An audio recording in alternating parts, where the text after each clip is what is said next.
Hola, ¿te llamas? Me llamo Gregori Gálvez. ¿Y qué estudias, Gregori? Estudio SMR, el grado medio de informática. Hola, me llamo Alba Donat. ¿Y qué estudias, Alba? Estudio SMR. Hola, buenas, Gustavo Serra. Estudio Sistemas Microinformáticos y Redes. Buenas, soy Fabián Cajric.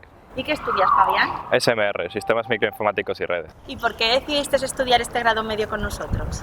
No lo decidí, a mí siempre me ha gustado la informática y siempre he querido hacer un ciclo sobre la informática y aquí estoy.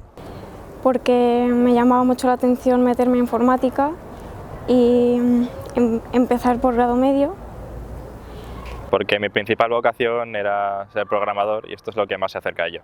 ¿Y de los módulos que das, cuál es el que más te gusta? El módulo que más me gusta diría que es Sistemas Operativos Monopuestos, porque trabajamos con máquinas virtuales y es el que más me llama la atención.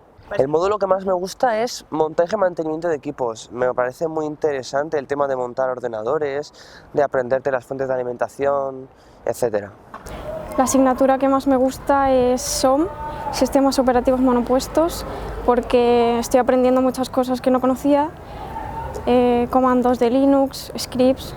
Pues el que más me gusta es Redes, porque es todo muy práctico y me entretiene bastante.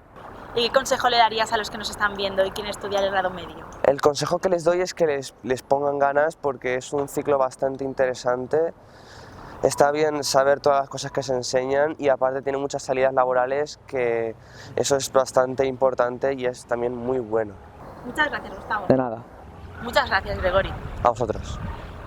Muchas gracias. A ti.